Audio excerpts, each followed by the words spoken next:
My name is Dr. Anthony Levatino. I'm a practicing obstetrician-gynecologist, and I've performed over 1,200 abortions.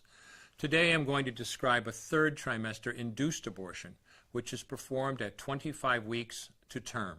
At this point, the baby is almost fully developed and viable, meaning he or she could survive outside the womb if the mother were to go into labor prematurely. Because the baby is so large and developed, this procedure takes 3 or 4 days to complete.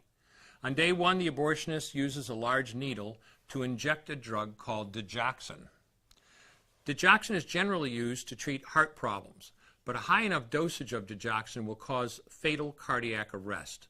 The abortionist inserts the needle with the digoxin through the woman's abdomen or through her vagina and into the baby, targeting either the head, torso, or heart. The baby will feel it. Babies at this stage feel pain. When the needle pierces the baby's body and the digoxin takes effect, the life of the baby will end.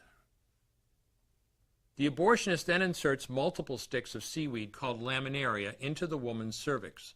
They will slowly open up the cervix for delivery of a stillborn baby. While the woman waits for the laminaria to dilate her cervix, she carries her dead baby inside of her for 2 to 3 days. On day 2, the abortionist replaces the laminaria and may perform a second ultrasound to ensure the baby is dead. If the child is still alive, he administers another lethal dose of digoxin. The woman then goes back to where she is staying while her cervix continues to dilate. If she goes into labor and is unable to make it to the clinic in time, she will give birth at home or in a hotel. In this case, she may be advised to deliver her baby into a bathroom toilet. The abortionist then comes to remove the baby and clean up. If she can make it to the clinic, she will do so during her severest contractions and deliver her dead son or daughter. If the baby does not come out whole, then the procedure becomes a D&E, a dilation and evacuation, and the abortionist uses clamps and forceps to dismember the baby, piece by piece. Once the placenta and all the body parts have been removed, the abortion is complete. Late-term abortions have a high risk of hemorrhage, lacerations, and uterine perforations, as well as a risk of maternal death.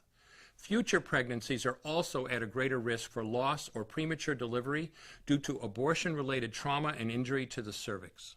As I mentioned at the beginning, I'm Dr. Anthony Levatino, and in the early part of my career as an OBGYN, I performed over 1,200 abortions.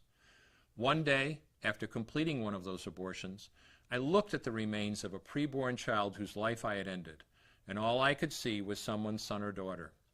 I came to realize that killing a baby at any stage of pregnancy for any reason is wrong. I want you to know today, no matter where you're at or what you've done, you can change. Make a decision today to protect the preborn. Thank you for your time.